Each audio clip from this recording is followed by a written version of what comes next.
Halo semua, apa kabarnya? Semua pasti sehat ya. Minggu kemarin saya lumayan sibuk, jadi agak capek juga. Oh ya, mungkin ada juga kalian yang tahu bahwa saya kelola sendiri media sosial untuk tempat kerja saya loh. Nah, biasanya saya ambil video dan foto sendiri untuk media sosial itu. Kemarin saya baru sadar ada yang nggak beres dengan kamera yang biasa saya pakai. Motor autofocus di lensanya ternyata macet. Karena itu terpaksa saya harus pakai fokusnya secara manual. Lensanya jadi gini mungkin karena jarang dipakai. Terus kemarin saya ganti locker di kantor. Dulu saya pakai locker yang ada di bagian bawah. Waktu pakai locker itu saya harus jongkok, jadi agak capek ya. Mungkin karena perut saya yang sekarang jadi buncit juga ya. Nah, kemarin kebetulan ada locker yang kosong. Lockernya ada di bagian atas, jadi saya minta izin ke atasan saya untuk ganti locker. Sekarang saya nggak capek lagi kalau pakai locker. Kalau teman kerja saya isi lockernya dengan buku-buku. Nah, kalau locker saya penuh dengan kamera dan aksesorisnya. Oh ya, kucing-kucing yang ada di sekitar rumah saya mulai berani masuk ke rumah. Biasanya mereka selalu tidur-tiduran di daerah teras. Istri saya sekarang suka buka pintu depan supaya ada pergantian udara di dalam rumah. Nah, kucing-kucing ini masuk pas pintu depan terbuka. Mereka sepertinya nyaman sekali tiduran dan main-main di ruang depan. Saya sering coba usir mereka keluar, tapi mereka kayaknya nggak takut. Kadang kalau saya lagi rapat online di ruang depan, mereka sering main-main di bawah kaki saya.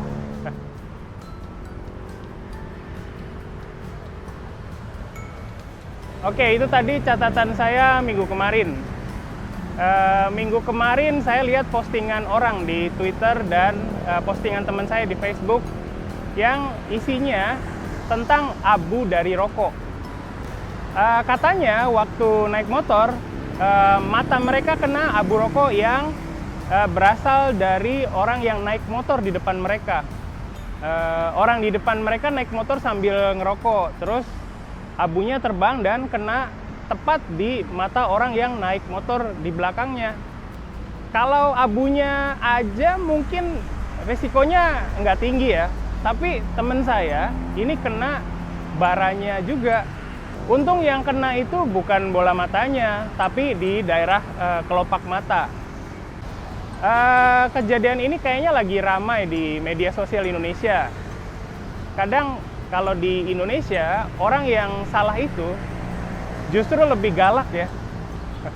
Sama halnya dengan orang yang merokok sambil naik motor. Di media sosial banyak orang yang cerita bahwa mereka pernah menegur orang yang naik motor sambil ngerokok.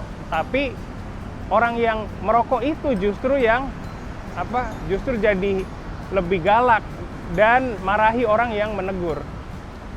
Rokok di Indonesia memang sudah jadi masalah dari dulu. Mungkin kalian masih ingat anak kecil asal Sumatera yang suka ngerokok ya.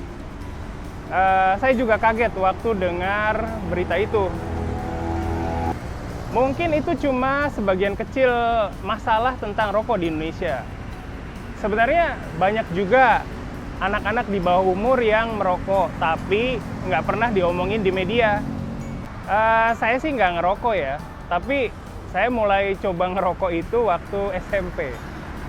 Kayaknya banyak anak SMP di Indonesia yang coba-coba kayak saya, terus mereka nggak berhenti dan sekarang jadi kecanduan. Terus masalah yang lebih parah lagi adalah banyak orang tua yang ngerokok juga, jadi masalahnya tambah susah. Bapak saya juga dulu perokok, mungkin sekarang juga masih ya. Masalah rokok di Indonesia bukan masalah yang sederhana. Di Indonesia banyak pabrik rokok juga. Industri rokok ini jadi besar karena banyak perokok dan banyak orang yang hidup dari industri ini. Pusing deh pokoknya. Walaupun pusing, di video kali ini saya mau ngomongin sedikit mengenai masalah rokok di Indonesia ya. Sudah biaya kelasnya mahal, harus beli buku pelajaran yang ditentukan sekolah, dan juga harus repot-repot pergi ke sekolahnya. Padahal sudah berusaha, tapi tetap tidak bisa berbicara bahasa Indonesia. Kalau les privat, kita harus cari guru yang cocok dengan kita. Tapi ada juga guru yang tidak bisa berbahasa Jepang. Dan terkadang, kita harus membayar uang transportasinya juga. Lagi pula, bagi orang yang tinggal di desa, akan lebih susah untuk pergi ke sekolah. Banyak yang berpikir, asalkan kita sekolah atau les privat, kita akan langsung jadi bisa berbicara. Tapi itu salah. Apa boleh buat ya? Karena memang masih sedikit sekolah yang mengajar dengan sungguh-sungguh, berkualitas, dan memenuhi harapan.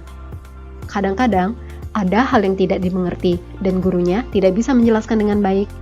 Dan terkadang, murid hanya mempelajari buku yang ditentukan oleh sekolah, padahal tanpa guru pun bisa dilakukan.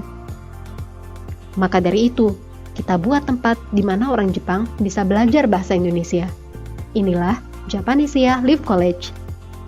Guru-gurunya memiliki level JLPTN 2 ke atas. Kalian bisa belajar dengan laptop atau handphone di mana saja dan kapan saja. Bisa belajar tata bahasa, kepenulisan, lalu ada juga program free talk dan sebagainya. Pelajarannya diunggah ke website, jadi siapapun bisa menontonnya di waktu yang diinginkan. Dan tentu saja bisa diunduh agar bisa dilihat secara offline. Para murid bisa bertanya kepada guru kapanpun, agar bisa langsung memahami pelajaran yang masih sulit dimengerti. Tentu saja, kalau hanya lewat dunia maya, kurang bisa merasakan ikatan dan kebersamaannya. Maka dari itu, kadang-kadang kita adakan acara nongkrong ramah tamah antara murid-murid dan guru-guru Japanesia. Maupun Anda seorang pemula atau level menengah yang ingin meningkatkan kemampuannya, sekarang Anda bisa segera melakukannya, bahkan dengan dana yang terjangkau. Anda masih ragu? Jumlah murid kami sudah lebih dari 100 orang sejak kami buka. Silahkan cek website kami ya.